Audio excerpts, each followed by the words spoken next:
Hello everyone, good morning, Radhe Radhe. तो कैसे हैं आप लोग? उम्मीद करती हूँ आप लोग बहुत ही अच्छे होंगे, स्वस्थ होंगे और अपनी अपनी लाइफ में व्यस्त होंगे। तो यहाँ पे हो रहा है मॉर्निंग का टाइम और सुबह के बज रहे हैं 6। हस्बैंड जी चले गए हैं और वंश अभी सो रहे हैं। तो यहाँ पे हो रही हमारी क्लीनिंग और आज मैं आपसे आप लोगों से समर रूटीन अपना शेयर कर रही हूँ कि मैं अपना समर रूटीन जो होता है, मैं कैसे अपना समर रूटीन मैनेज करती हूँ। बच्चे स्कूल अभी नहीं जा रहे, घर पे ही हैं, तो अपनी चीज़ों को मैं कैसे मैनेज करती हूँ वो सब इस वीडियो में आपको आगे देखने को मिलेगा। आई होप आपको आज का वीडियो हमारा आपको पसंद आए। तो यहाँ पे हो रही हमारी क्लीनिंग और यहाँ पे मिरर हमारा काफ़ी गंदा हो गया था। मैं इसको रोज़ पोंछती रहती हूँ, पर मेरा बेटा जैसे हैंड वॉश करके आते कुछ भी करते हैं तो उसमें पानी के छींटे ऐसे लगा देते तो मिरर जल्दी गंदा हो जाता है, जिसकी वजह से मुझे उसको रोज़ ही साफ़ करना पड़ता है। और यहाँ पे मैं बेड की सब क्लीनिंग कर रही थी, क्योंकि जो बेड है इसमें सरमाइका लगा है। जैसे आजकल हमारे घर के बाहर थोड़ा काम चल रहा है तो धूल मिट्टी आती रहती, क्योंकि हमारा रूम है बाहर का रूम, जिससे हमारा रूम बहुत ही जल्दी गंदा हो जाता है। और ये ब्लैक कलर का सरमाइका है, अगर इसमें ज़रा सा भी धूल अगर पड़ जाती है तो बहुत ही जल्दी गंदा पता चलने लगता है कि हाँ इसमें मिट्टी लग गई है, और ये ब्लैक ब्लैक सा हो जाता है। धूल अगर इसमें पड़ जाती है तो ख़ुद को भी नहीं अच्छा लगता देखने में। तो मैं जब भी मॉर्निंग में अपनी क्लीनिंग करती हूँ तो मैं सब चीज़ों को अच्छे से क्लीन कर लेती हूँ, ताकि ये सब चीज़ों को रोज़ रोज़ आप करते रहो ना तो घर हमारा इतना गंदा नहीं रहता है और देखने में भी थोड़ा अच्छा लगता है, साफ़ सुथरा एकदम रखता है। ऐसा नहीं कि घर में बस झाड़ू पोछा लगा लो बस काम हो गया, ऐसा बिल्कुल नहीं है।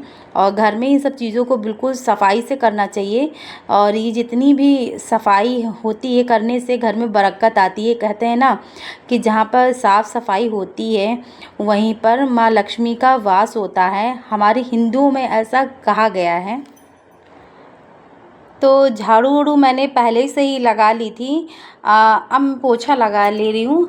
और मॉप से एक चीज़ फ़ायदा रहता है पोछा लगाने का, कि आप ना बेड के नीचे से भी पोछा डाल के लगा सकते हो। जहाँ जैसे हाथ से लगाओ तो आपका हैंड वहाँ पे नहीं पहुँच पाता है, मगर मॉप से करो तो वहाँ पे आपका मतलब बेड के नीचे से अंदर से जाके साफ़ हो जाता है। तो मॉप से ये फ़ायदा रहता है। तो यहाँ पे मैं नहा के आ चुकी थी और यहाँ पे आई थी मैं छत पे जल चढ़ाने के लिए।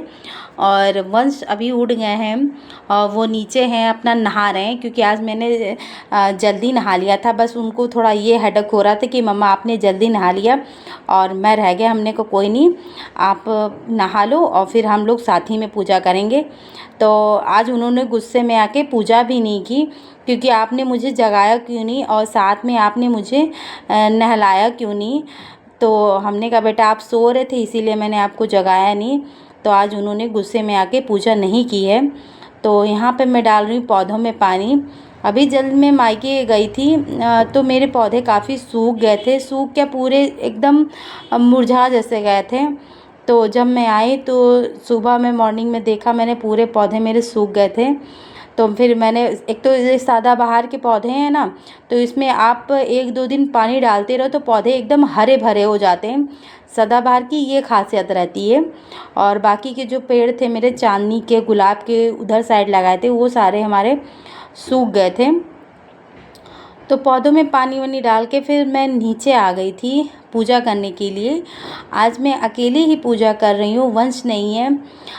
वंश को मतलब थोड़ा उनको मेरे पर गुस्सा आ रही थी कि आपने मुझे जगाया क्यों नहीं। आज मैं पूजा नहीं करूँगा, आपने मुझे जगाया नहीं तो आज मैं पूजा नहीं करूँगी। क्योंकि उनका ये रहता है, सीन रहता है कि मैं आपसे पहले नहा लूँ, मैं आपसे पहले पूजा कर लूँ। मतलब जैसे मेरा बेटा उठता है तो अपनी पूजा की तैयारी जो कुछ होता है वो सुबह में कर देते हैं।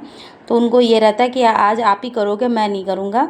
तो यहाँ पे हो रही है हमारी पूजा। तो पूजा पाठ करके अब मैं सीधे आ गई हूँ अपने किचन में। और किचन में सबसे पहले मेरा काम रहता है चाय बनाना, क्योंकि मुझे नहाने के बाद सिर्फ मुझे पूजा पाठ करने के बाद सिर्फ मुझे चाय दिखती है। तो यहाँ मैं बना ले रही हूँ अपने लिए चाय। और ये चाय पत्ती ये मैं अभी पैकेट में ही रखी है। पैकेट में क्या, जैसे डिब्बे में जो चाय पत्ती होती है वो खाली हो जाता है डिब्बा, तो उसको मैं उसमें दूसरे डिब्बे में भरती नहीं हूँ। मैं तुरंत उसके डिब्बे को साफ़ करके धूप में सुखा के फिर मैं भरती हूँ। इससे क्या होता है, इसी काम तरह थोड़ा जैसे ईज़ी हो जो जाता भी है। मेरे डिब्बों में सामान रखा होता है, वो जो भी खाली सामान हो जाता है, तो उनको मैं तुरंत में धुल के मैं तुरंत सुखाने के लिए रख देती हूँ। इससे थोड़ा ये होता है कि हमको एकदम से अपने किचन के जो डिब्बे होते हैं एकदम से सफाई नहीं करनी पड़ती है। ऐसे करके मैं साफ़ करती रहती हूँ कि नहीं एकदम से ही मुझे सब कुछ करना है। तो मैं ऐसे ही अपना काम मैनेज करती हूँ। और वहाँ पे चाय वाय पीने के बाद अब मैं आ गई हूँ सीधे अपने खाने की तैयारी में। आज मैं बनाने जा रही हूँ उड़द और दाल की सब्ज़ी। इसकी हमारी लैंग्वेज में रिकौछे बोलते हैं। आप लोगों में क्या बोलते हैं प्लीज़ कमेंट करके ज़रूर बताइएगा। हम लोग इसको रिकौछे बोलते हैं। जो दाल और उड़द की मिक्स वाली सब्ज़ी बनती है, इसमें एक डिज़ाइन दिया जाता है। मतलब इसको पीस लिया जाता है, पीस करके इसमें मेथी नहीं, हींग और नमक डाल के इसको अच्छे से मिक्स कर लिया जाए, मतलब फेंट लिया जाता है कि दाल हमारी उड़ जाए। जब दाल हमारी अच्छे से उड़ जाती है तो पानी में डाल के थोड़ा चेक कर लिया जाता है कि हाँ दाल हमारी उड़ गई है।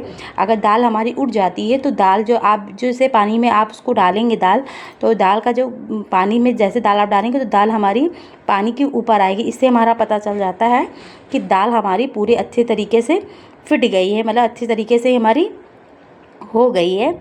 तो यहाँ पे मैं डाल रही हूँ नमक और हींग डाल के ही किया जाता है, क्योंकि इससे क्या होता है हाजमा भी हमारा सही रहता है। और दाल की चीज़ों में तो हींग तो ज़रूरी डालना चाहिए। और वैसे भी हम जो भी दाल बना, चाहे उड़द की हो चाहे कोई भी चाहे हो, हमारे हर खाने में हींग ज़रूर रहता है। क्योंकि इससे हम लोगों का हाजमा बहुत अच्छा रहता है। अब देखिए मैं इनको दाल को मैंने पीस के उसमें सब कुछ मिक्स कर लिया था। अब इसमें आप कोई भी सा भी डिज़ाइन दे सकते हैं। आप छोटे छोटे गोल बाउल टाइप के भी बना सकते हैं, जैसे आपको अच्छा लगे। पर हमारे यहाँ हस्बैंड जी यही पसंद करते, तो यही मैं बनाती हूँ। उसको लंबा लंबा करके साइड में इधर से कोना निकाल दिया जाता है, इधर से साइड से कोना निकाल, बीच का थोड़ा हल्का सा मोटा रखा जाता है। तो आज बनेगी रिकौछे की सब्ज़ी। और आप लोग बनाते हैं कि नहीं बनाते हैं प्लीज़ कमेंट में ज़रूर बताइएगा। तो यहाँ पे मैं एक एक करके तल लूँगी। और इनका मसाला मैंने पहले से ही रेडी कर लिया था, जैसे नॉर्मल मसाला होता है, बस वही हमारा ये मसाला रहेगा। फिर इसमें हम लगा देंगे अपना तड़का। बहुत अच्छी इसकी सब्ज़ी बनती, एक बार आप लोग ट्राई करिएगा, बहुत ही अच्छी इसकी सब्ज़ी बनती। मेरे हस्बैंड को तो बहुत ज़्यादा ही पसंद है इनको सब्ज़ी। 2-3 दिन से कह रहे थे सब्ज़ी बनाने के लिए, मगर आज नहीं कल नहीं टल जा रहा था, क्योंकि मेरा बेटे को पता नहीं क्या ही आजकल हो गया है। वो अपनी सारी डिमांड, आज मुझे ये खाना है, आज मुझे वो खाना। आज भी आके किचन में पूछ रहे थे कि मम्मा आज क्या बन रहा है, तो हमने कहा कुछ नहीं। तो कह रहा है आज मुझे ना फ़रे खाने हैं, फ़रे, आप मुझे फ़रे बना के खिलाओ। पता नहीं कहाँ कहाँ से इनको इतना सब चीज़ें याद आ रही। पहले मैं सोचती थी कि मेरा बेटा खाने को नहीं बोलता, मगर हाँ इतना वो खाता नहीं है, बस उसको अब पता नहीं क्या हो गया, शौक़ हो गया है। ये टीवी से देखता है, मतलब मोबाइल में देखते हैं, पता नहीं क्या है, मगर उसको हर एक चीज़ डिमांड होनी चाहिए। उस दिन मैंने इनके कहने पे खाना नहीं बनाया, तो मेरे बेटे ने उस दिन मॉर्निंग में खाना नहीं खाया। तो फिर मैंने उनके लिए येलो दाल दोपहर में 2 बजे मैंने इनके लिए ग्रीन वाली दाल बनाई, क्योंकि मैंने बनाई थी अरहर की दाल और इनको पसंद है ग्रीन वाली दाल। फिर मैंने दोपहर में 2 बजे मैंने बनाई थी। तो यहाँ पे मैंने मसाले मेरे अच्छे से पक चुके हैं। अब इसमें डाल दे रही हूँ मैं जो सब्ज़ी दाल की नहीं थी, उसमें थोड़ी सी दाल हम लोग बचा के रख ले देते हैं। उसी का घोल तैयार करके उसी से हमारी ग्रेवी जो होती गाढ़ी होती है, उसी में पानी लगा के उस दाल को अच्छे से घोल लिया जाता है। उस घोल को इसी मसाले में डाल दिया जाता है, जिससे ये हमारी सब्ज़ी हो ना थोड़ा डार्क बने। तो वहाँ पे मैं सब्ज़ी बना के आ गई थी। केवल मैंने अभी सब्ज़ी बनाई थी, सब्ज़ी मेरी बन के रेडी हो गई है। अभी ज़्यादा टाइम नहीं हुआ था, सुबह के बजे थे 10, तो अभी इतना लेट नहीं हो रहा था। और मैंने सुबह ही में मैंने मशीन लगा दी थी। पर क्या ही वंश सो रहे थे, तो हमने कहा जब वंश उठ जाएंगे तब मैं चद्दर वद्दर चेंज करूँगी। और उधर अम्मा के भी रूम का बेडशीट गंदा हो गया था, तो वहाँ का भी मैंने चेंज कर दिया है। और यहाँ का बेडशीट चेंज कर लेते हैं। और सब्ज़ी मेरी बनके रेडी हो गई है। अब हम लगा देंगे अपनी मशीन। सुबह में मैंने मशीन लगाई थी तो थोड़े से मैंने कपड़े डाल दिए थे। अब मेरी बेडशीट है, ये हमारी बेडशीट है, अम्मा की भी और हस्बैंड जी के भी थोड़े कपड़े थे, तो यहाँ पे लगा देंगे हम मशीन।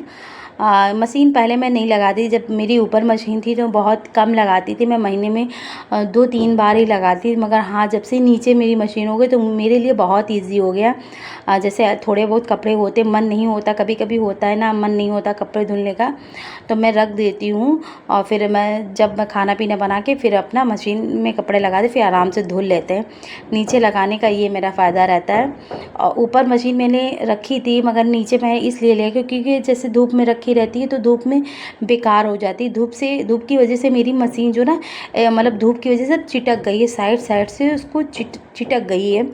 और जो प्लास्टिक जो ढक्कन नहीं था उसके सब शीशे टूट गए थे। तो मैंने हस्बैंड जी से बोला कि आप इनको नीचे ले आओ, देखते बाथरूम में आ जाएगी ना, तो लेके आए। तो फ़िलहाल इजी आ गया, तो मुझे इससे बहुत आराम हो गया कि थोड़े बहुत कपड़े अगर पड़े होते तो हम आराम से धुल लेते हैं। छत पे थे तो हम इतना मशीन नहीं लगाते थे। तो यहाँ पे वंश को मैं पढ़ा भी रही थी, क्योंकि आजकल बच्चे टीवी मोबाइल में बिज़ी रहते हैं, तो मैं थोड़ा इनको बैठा देती हूँ पढ़ाने के लिए, कि थोड़ा इस पे भी थोड़ा माइंड रहेगा, क्योंकि बच्चे इतना मतलब टीवी मोबाइल देखते हैं। तो इसमें क्या होता है, हम लोग पढ़ाई कराते हैं, बच्चे भूल जाते हैं, तो इनको बीच बीच में मैं रिवीज़न कराती रहती हूँ। तो उधर लगा दी थी मैंने मशीन लगा के मैंने जो बेडशीट चेंज करी थी। जैसे बेडशीट वगैरह चेंज करो तो रूम थोड़ा गंदा हो जाता है, बेड पे कोई भी चीज़ पड़ी होती है तो रूम गंदा हो जाता है। और वैसे भी मेरी एक आदत है, खाना बनाने के बाद मैं एक बार झाड़ू पोछा ज़रूर लगाती हूँ। और अभी मैं यहाँ पे खाना निकाल दे रही हूँ, हस्बैंड जी आ गए हैं, तो यहाँ पे मैं हस्बैंड जी को खाना निकाल दे रही हूँ। तो फ़िलहाल इस व्लॉग को हम यहीं पे एंड करते हैं। आई होप आपको आज का हमारा व्लॉग पसंद आया हो। अगर आपको हमारे व्लॉग अच्छे लगते हैं तो प्लीज़ चैनल को कर दीजिए सब्सक्राइब, लाइक एंड शेयर। फिर मिलते हैं आपसे नेक्स्ट वीडियो में, तब तक के लिए bye bye, thanks for watching.